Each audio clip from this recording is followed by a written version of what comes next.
So the first part of the Culling Games animated arc for the Jujutsu Kaisen anime, of course, had its big finale last week with the Sendai Colony battle episode. One of the highlights of Jujutsu Kaisen as a whole, and probably one of the best fights in the entire series for a myriad of reasons I'm gonna get into later on in the video. Going from Shibuya to the Culling Games was always going to be a bit awkward for me because while I do like the Culling Games as a whole as an arc after rereading it a couple of times, it's still not one of my favorite arcs, and it has some pretty annoying issues, at least in the manga version, that I was curious to see how the anime was going to deal with.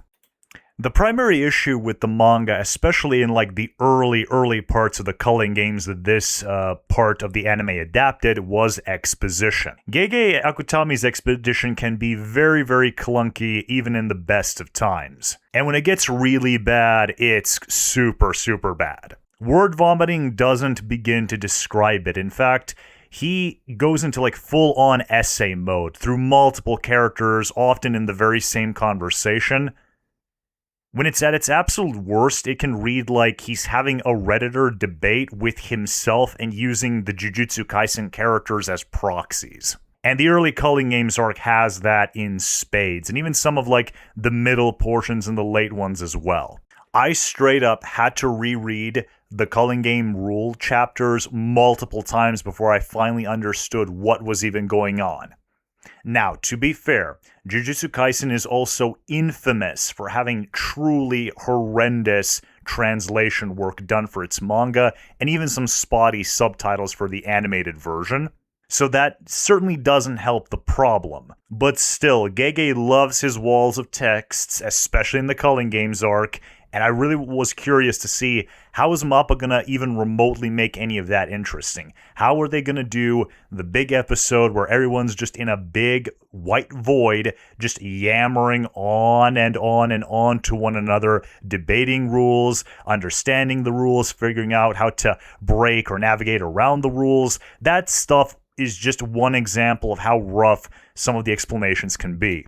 And one of my biggest positive surprises throughout the whole season is they make it work. They find ways to make all the yammering feel much smoother, much more natural, and that's through clever and creative uses of, visual cues throughout lots of conversations. In fact, the vast majority of them.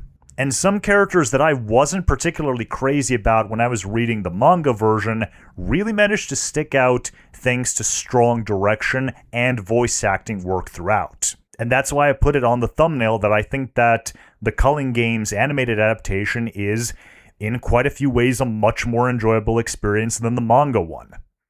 It's not just because the fights have some cool stuff added to them, which is a factor as well, but they were able to take some of the complaints and issues that existed in the source material. They were able to bring in the brunt of the key information over, and they were able to make it look cool in the animated format.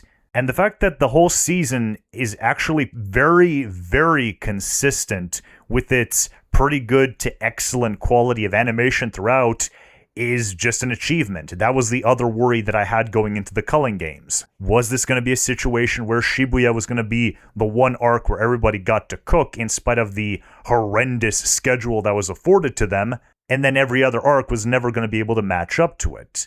And I would even go so far as to say that I think Culling Games Part 1 is, by and large, a much more consistently great experience in terms of like visual and animation quality than even Shibuya was.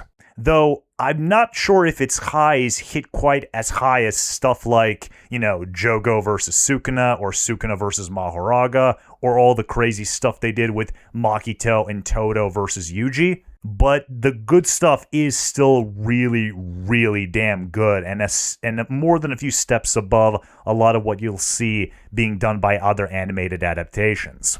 It's a good time, would highly recommend it. If you're someone who's only watching the anime but haven't gotten around to it, it's more than worth the watch. I think you're going to have a blast with it. And if you're manga readers like me who haven't watched it yet, and you're not even like crazy about the Culling Games as an arc, I think you'll come out of this with much more positive impressions of the arc overall, thanks to some of the stuff MAPPA was able to do to elevate the source material.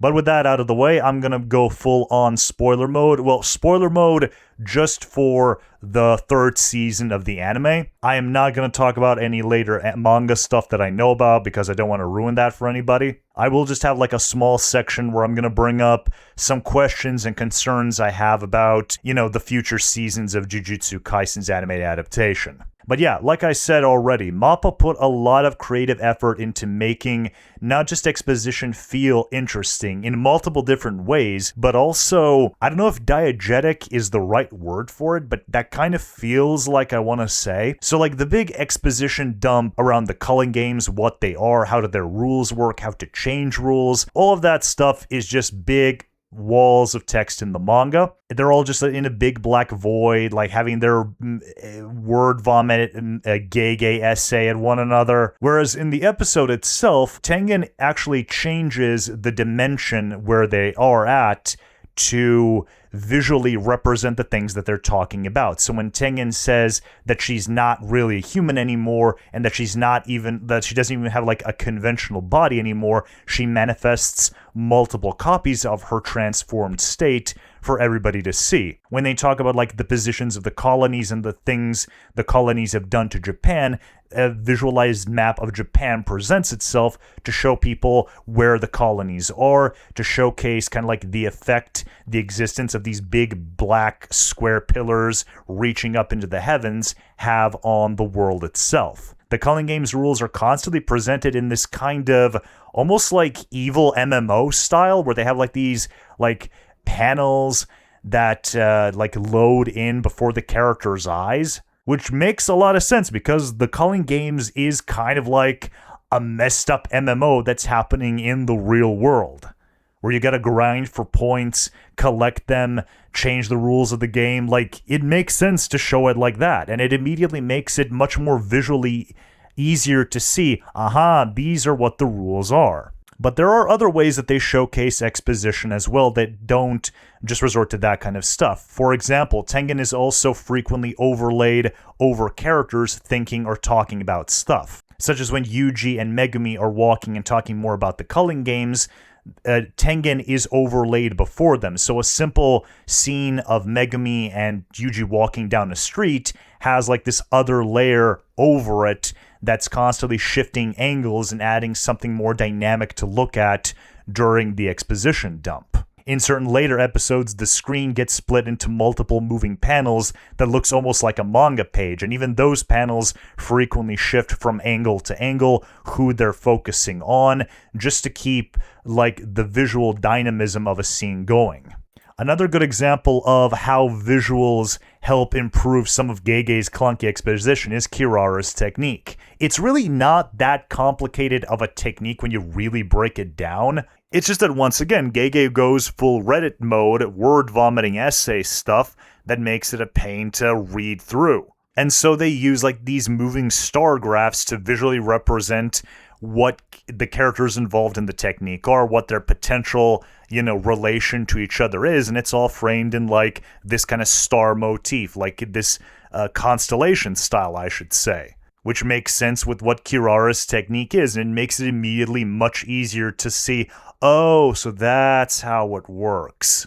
But these cool visual cues and styles, they don't just exist to, make exposition more palatable. They're interspersed throughout the whole season, and they're done in a bunch of different ways. Even in still shots, there's always something moving, always something happening. Like when Maki crosses into, like, the underground vault of the Zenin clan, you see the lights and the doors closing behind her. It's mostly a still shot without anything moving, but that sole pillar of light signifying that Maki has not only walked into a trap, but she is in very great risk of being murdered by her own father very soon, is conveyed through that single movement of it in a still shot. Or Mai clawing her way towards her dying sister as the blood pools beneath them expand, and she's just like shunted off into the little corner of the shot. The rest of the shot isn't moving.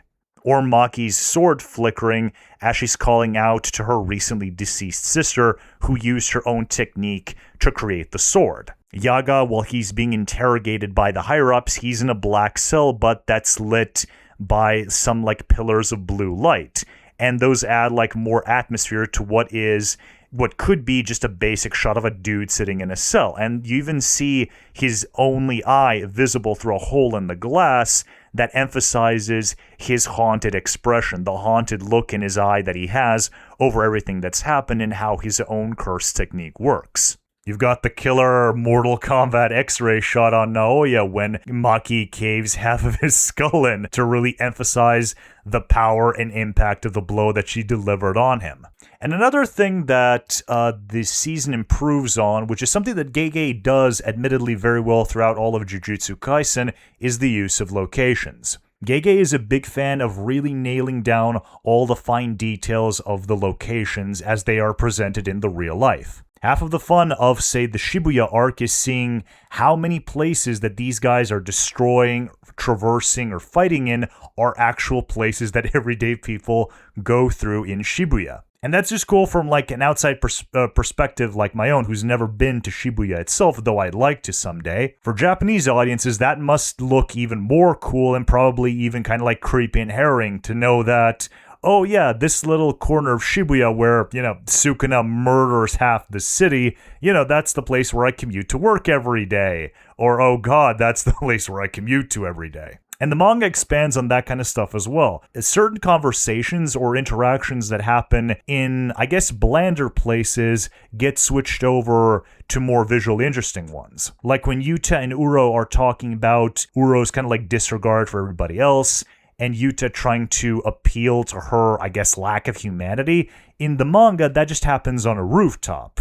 But here they crash into like this big fancy museum that has these paintings on the walls. And these paintings are all, passing by them as they're going through the museum. So something that would be just a boring reverse shot of characters just walking from, one side to another immediately looks much more visually interesting because it's a big fancy museum. The lighting is distinctly different from things that you see in other scenes. You've got the aforementioned paintings and sculptures being walked by as these two are conversing. So even though the shot isn't that visually interesting in terms of like the animation itself that's happening, it's the use of like this cool background and lighting details that make it look much more interesting than it otherwise would be. There's also lots of little cool moments of just character acting where they didn't have to go as hard as they do or as subtly as they did, but they decided to do it anyway, and it's very much appreciated. When Kogane, the Shikigami that's basically helping to run the culling game, shows up, Kogane doesn't just like pop in. Usually Kogane will just fly around whoever its user is and continues to fly around even as they're talking to each other and making plans. Once again, adding a little bit of motion and something interesting visually going on, which could have just been a boring yap fest between two characters.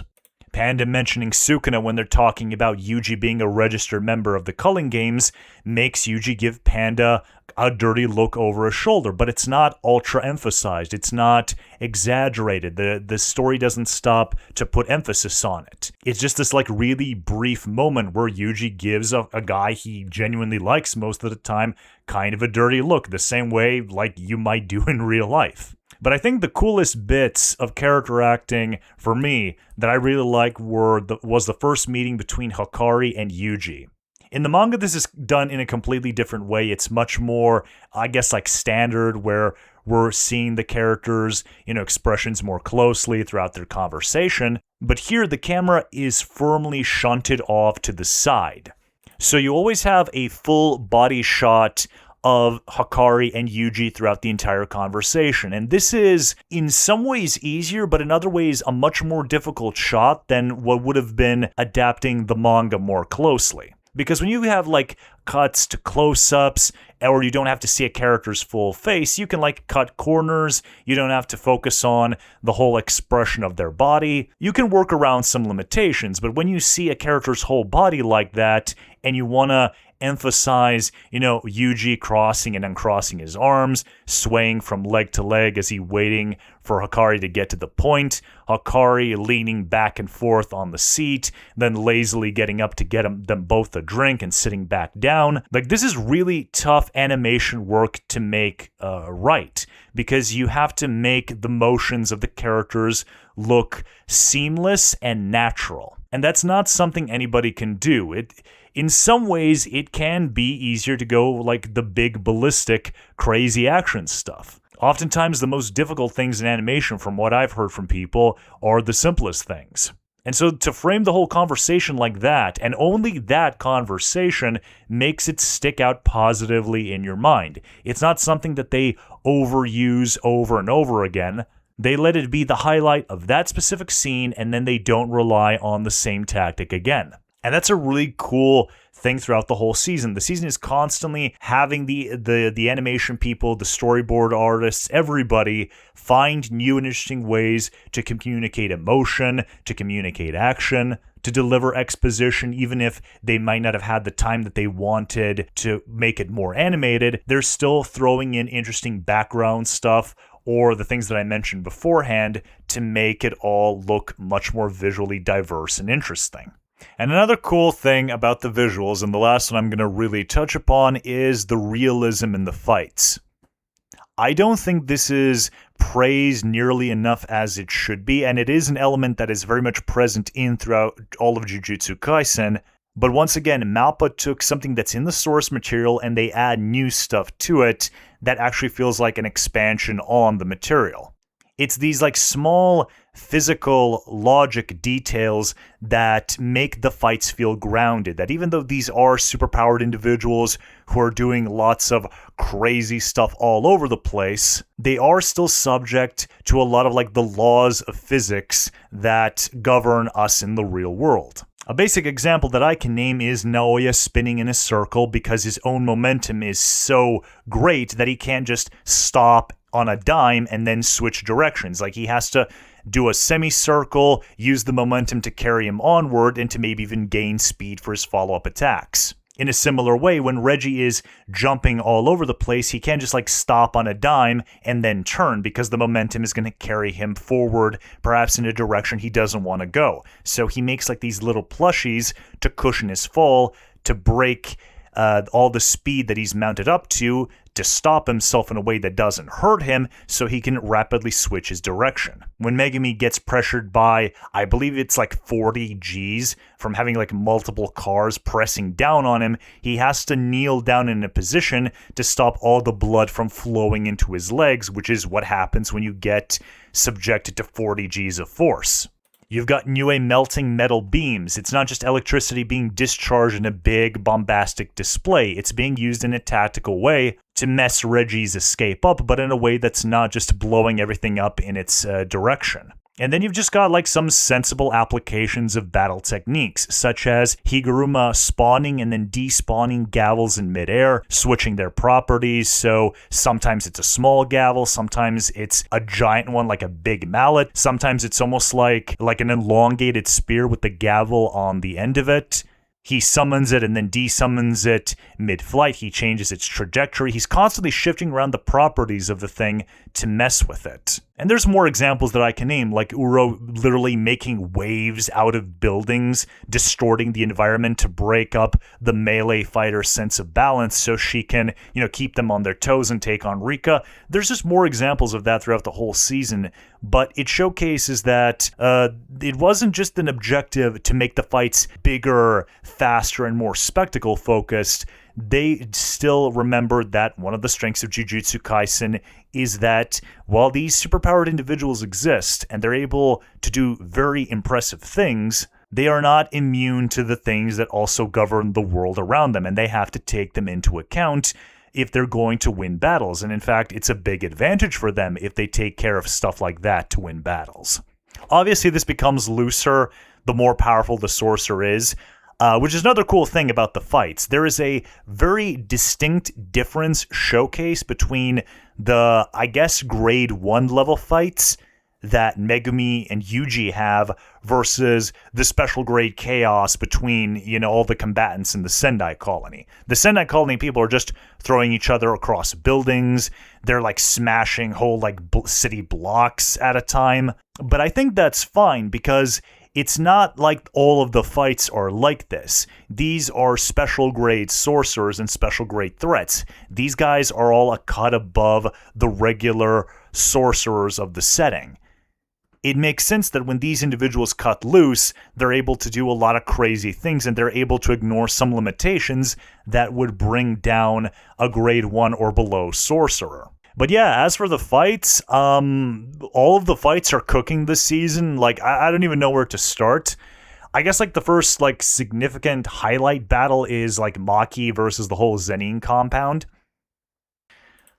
I mean, I think everyone and their mom knew that they were going to do a Kill Bill riff, which is completely okay to me because Kill Bill is my personal favorite Tarantino movie. I know there are others that are technically better, but I don't know. I just always have a good time watching Kill Bill. Something about its, blend of the Western and Kung Fu movie. It just really works with me. And so Maki going full on the bride, murdering the entire Zenin compound, using their own blood to surf across the battlefield, jumping up onto the higher level to kill a few of them and then leaping back down.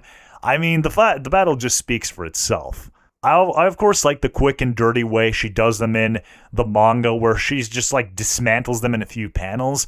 But if you're going to expand on something like this in this kind of way, it makes perfect sense. And I think it makes Maki look that much more scary and dangerous. And then a couple of the other big highlights for me were, of course, Reggie versus Megumi. I think this fight is not talked about nearly enough. I think this is a severely underrated fight in the whole pantheon of great Jujutsu Kaisen fights. I think it's easily Megumi's best showing. It showcases that when this guy locks in and he's ready to throw hands, he can throw some serious hands. It's a great example of not just the realism that at least grade 1 and below sorcerers have to conform to, but it's a great example of a big thematic point of Jujutsu Kaisen, and that is sorcerers are all liars. The thing that wins a Jujutsu Kaisen battle is not just strength or potential, but it's your capacity to lie. It's your capacity to misdirect your enemy, to make them think that you're out of options or that you can't do something when in reality you're setting them up for a colossal fail. And Reggie and Megumi do this to each other constantly. They're constantly discovering new things about each other. They're constantly finding new applications of their existing techniques. They're working around their own rules and the rules of the Jujutsu Kaisen battle system to their own advantage. And to just see how much these guys have it in for each other by the end is crazy. Megumi does not usually lock in and want someone dead as much as he wants Reggie. So to see him act like that and to really dive into his repertoire of skills and to use his abilities in new ways that we've never seen before is great stuff. Just the whole idea of Megumi wants to crush this guy with a big elephant, and this guy's trying to crush Megumi with cars, and then it's this Mexican standoff where it's who's gonna give up and be crushed first, or what they're gonna do to get out of it. It's just crazy, man. It's crazy. But it is a fight that only Megumi could have won. A lot of times when people talk about Jujutsu Kaisen what ifs, they wonder, what if, Yuji fought Reggie instead of Megumi? Well, Yuji's getting destroyed. Yuji does not have the toolkit necessary to handle someone like Reggie. Yuji is too straightforward. His abilities are too limited. He just does not have what it takes to beat Reggie. But Megumi does.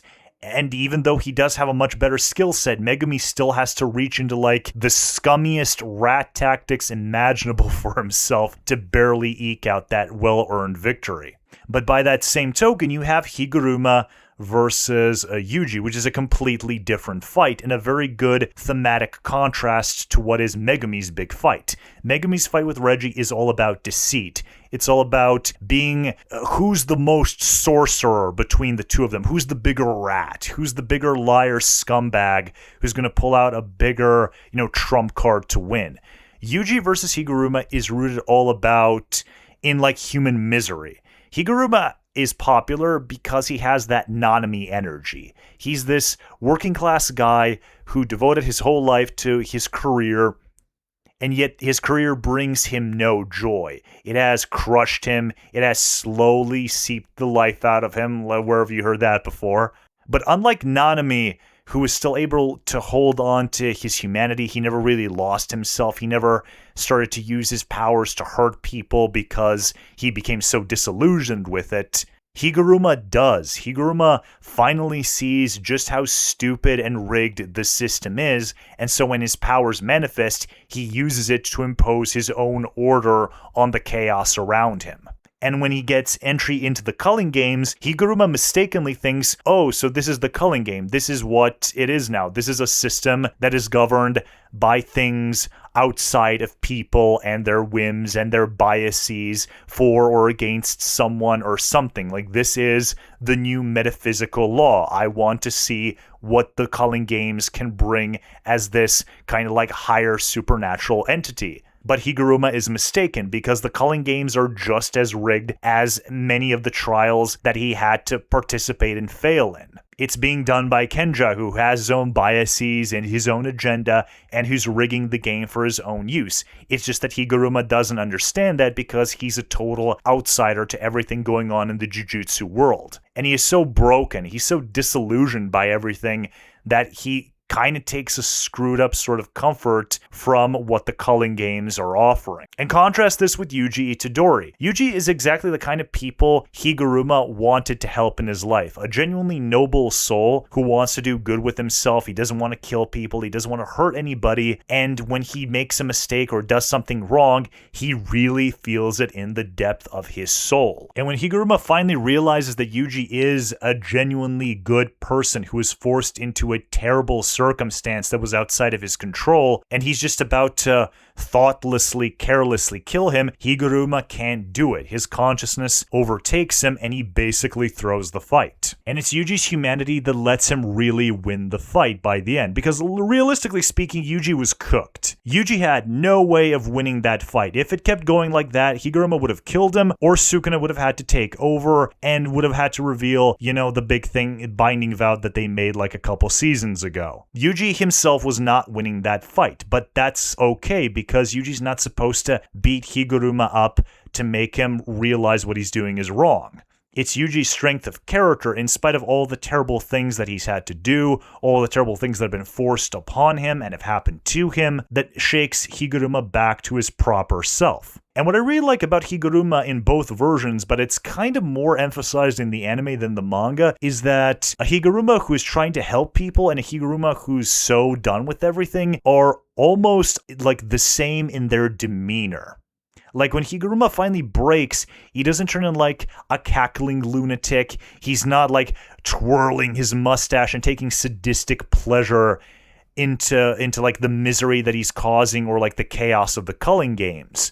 He's almost exactly the same in his demeanor that he was before. It's just that he's acting occasionally more like a jerk, and he's occasionally like a weirdo eccentric who's like taking baths in his clothing, I guess. I guess that's just something that he always thought about doing, but he never did. And when he switches back into himself, it's not like this big whole thing of, oh my god, what have I done? This is like terrible, where his like whole demeanor once again goes like another big 180. It's the small differences in the way he acts before and after he, returns to his proper self that really make his transformation scary. That the whole thing of somebody can break and turn into like a borderline, if not outright monster, and yet still act very close to what they did before they became a monster, that adds a really big like creepy factor to Higuruma's little arc in the fight. And then we have the big climax of the season, the Sendai Colony battle. Like I said, this is one of the best fights in the whole series,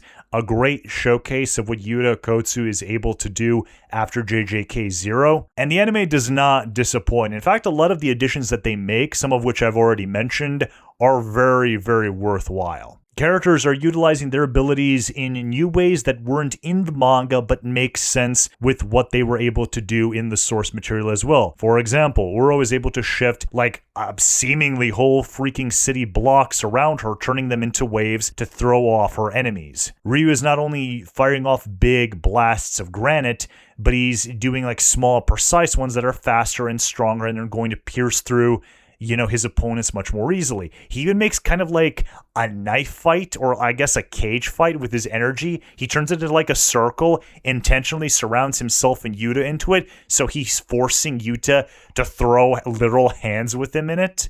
Kurourushi, the big evil cockroach curse, uses like these swarms of cockroaches, not just to like in waves, but he's like making big tornadoes out of them. He's making spikes and pillars, and even kind of like giant golem grabbing hands out of them. It's just crazy stuff the whole way through. But the fight isn't just cool because there's a lot of cool visual things going on, and the fact that they throw in the opening to emphasize, the satisfaction of Ryu's, unsatiated appetite. It's the 40 chess that everyone is playing, because even though these guys are really powerful and they could, just curb stomp, Yuji and Megumi level people with absolutely no issues, when they're fighting a peer, someone who is relative enough in their own power, these guys gotta think smart too. They gotta use their abilities in new ways. They gotta figure out on the fly, okay, I've used my ability in 5 ways. I need to figure out a 6th or a 7th or an 8th way to do it if I'm going to win this fight. And this is ultimately what lets Yuta win by the end. It's not the fact that he has so much cursed energy or that he has all these tools at his disposal. It's Yuta's capacity to make different uses of these tools at a moment's notice. Yuta is constantly adapting his strategy. He's constantly taking things from his environment to use as a weapon. He's constantly making use of Rika, attack this person and this person. He's constantly adapting and shifting as the battle around him shifts. He faces adversity. He gets his butt kicked pretty damn good multiple times throughout the battle. But he's still adapting. He's still using whatever means he can to win. And this is something that I really appreciate about Yuta Okkotsu as a character. His personality isn't that interesting to me. It's more that Yuta is a legitimately nice and empathetic person who wants to help people. He doesn't want to kill anybody, even the people who really deserve it. He's very empathetic. He's very nice. He's very sensitive to the problems of the people around them, and he wants to help them out. But he's also a rat bastard who's going to use whatever it takes to win. Straight up, Yuta will lie. Yuta will jump people who are having an inner monologue. He's going to gang up on someone who's already getting beaten up by somebody else. He's going to use any kind of deceitful ways that he can to win. He's going to sacrifice pieces of his own body to get one up on somebody else. He is a total rat. And that is another thing that's going to be emphasized later on in the series much more. It's not just that sorcerers are liars. Sorcerers are rats.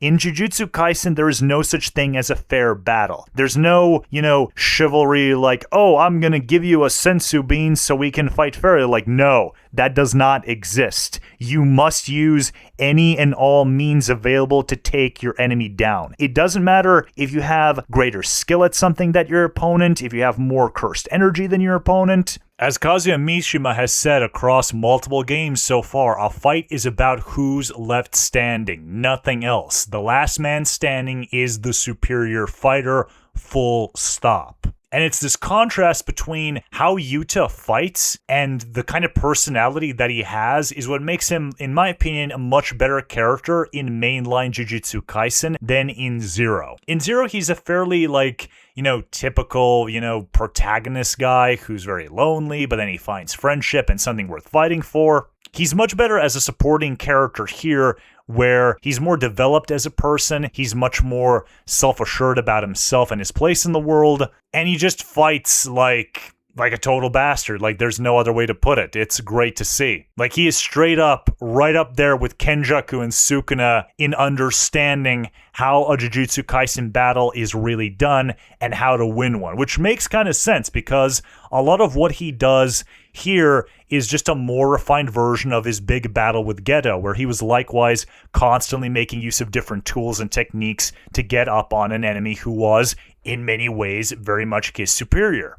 So yeah, if the past 40 minutes haven't already told you well enough, I really like this season. In fact, I've had more fun watching this than I've had most other TV shows that I've watched in a long time now. This was a blast. Every episode left me genuinely impressed by how they were able to expand on the source material, give it some cool new material, or to convey old material in new and interesting ways. It's just a great package. And now I'm terrified what's going to happen with the rest of Jujutsu Kaisen, because there were rumors a couple of months ago that Gojo, the big director of seasons 2 and 3, and I believe maybe even the Reze movie, but feel free to correct me on that, his contract with MAPPA has supposedly ended and that he's not going to be involved with future seasons and future productions of Jujutsu Kaisen material. I don't believe that's been confirmed yet, but if it has, I'm going to be really sad, because while I don't doubt that there are lots of great and talented directors who could take over for him and bring their own unique style to Jujutsu Kaisen, I really like what he was able to do with seasons 2 and 3. I'm not really crazy about seasons 1 direction, even though it similarly has some really impressive stuff in it as well. I just like Goso's style more. I like how he's constantly letting his team do cool and interesting things in terms of animation, in terms of storyboarding, in terms of conveying information or emotions. It's what makes Jujutsu Kaisen's last couple of seasons really stand out amongst everything else in the industry. And of course, I want to be selfish and say, let him direct everything to the end. I want to see his take on the following story arcs. I want to see how he would be able to pull that all off. But if he really is leaving, I am going to be sad. But I'm going to give whoever his replacement is a shot, of course. If it turns out to be cool and interesting in its own right, more power to them. I hope they succeed in everything. And I hope that the animation team gets good schedules moving forward. I don't believe the schedule was as hellish for the Culling Games as it was for the Shibuya arc, where it was basically obvious from space that certain sections of episodes were just straight up not finished and missing until the Blu-ray release. I didn't get that impression with this, but if someone was following this much more closely than I was in terms of, what was going on with the production, feel free to let me know in the comments below.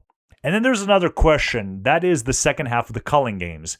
I believe I've already said it earlier on in the video, but I'm not crazy about the later portions of the Culling Games. There are still cool fights in there, some really crazy 4D chess, rat, lying sorcerer stuff. Some of the best in the series, I would even say. Some of the craziest in the series. But certain characters get overly emphasized over other ones that who I feel get kind of benched for way too long. They don't get as much focus as they should. And there's one fight in particular, I can't really talk about it without spoiling things for, people who haven't read the manga, but I'm just really curious, why did that character need another fight? That character already got a really cool, advancement in their abilities, another great showcase of their abilities. I'm not sure we needed to do that again, when somebody else could have been given, I think, more to do. Again, I'm trying not to spoil anything. It's really hard not to, because I really don't want to ruin something inadvertently for people who are watching this video and only follow the anime. But if you're manga readers, I kind of think you know who I'm talking about.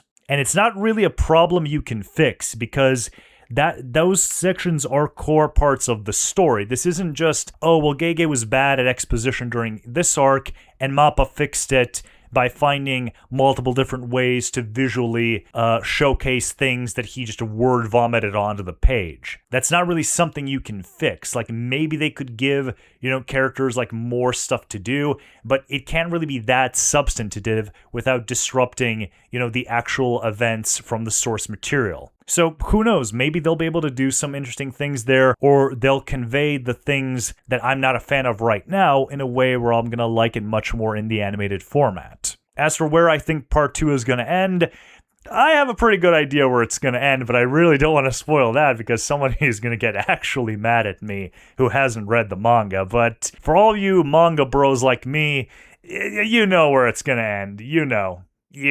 But yeah, those are my thoughts on the third season. Go watch it. It's great. I had a lot of fun with it. I think that it's a great example of an adaptation taking what works and even some stuff that doesn't work from the source material and drastically improving it in a lot of ways that make a lot of damn sense by the end.